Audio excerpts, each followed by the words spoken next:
Hey, I'm Lamar Fisher, Broward County Commissioner, former mayor of Pompano Beach. What an exciting night to come together as the Pompano Beach Chamber of Commerce honors those who have served our community so well. So I'm so glad to be a part of it, glad to be part of the board installation tonight. Thanks for coming out. We really appreciate you. Most importantly, we appreciate our small businesses that really make Pompano what it is today. So God bless us. Have a great evening.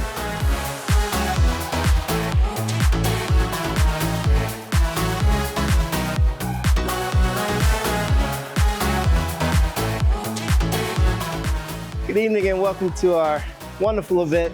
My name is Tim Hogans. I'm a past board chair here with the Greater Pompano Beach Chamber of Commerce, and it's an honor and a privilege to be here. And Florida Crown Light, once again, we're serving as the presenting sponsor.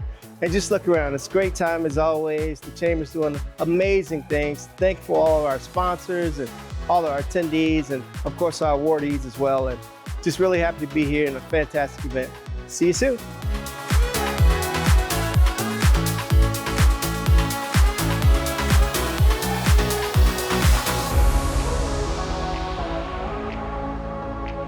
Hi, my name is Mark Gale. I'm the Chief Executive Officer for the Fort Lauderdale-Hollywood International Airport, what we now refer to many times as FLL.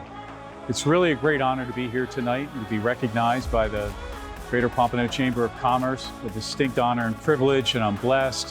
Had friends that have been on the Chamber board for many years, including my good friend Jeannie McIntyre. But again, I'm just humbled to be part of this wonderful ceremony tonight and to say thank you for the recognition.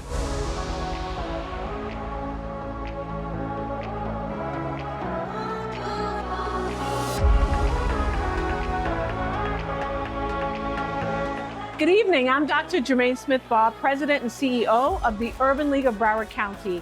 I am absolutely thrilled tonight to be here at the Hillsborough Club, being able to celebrate with the Chamber of Commerce for Pompano Beach. I am honored to be able to be one of the individuals that they are highlighting tonight, and I just want to give the Pompano Beach Chamber of Commerce a beautiful shout out for all the work that they are doing, and we are grateful as an urban league to be able to partner with them in so many areas of work, particularly in supporting small businesses in our community.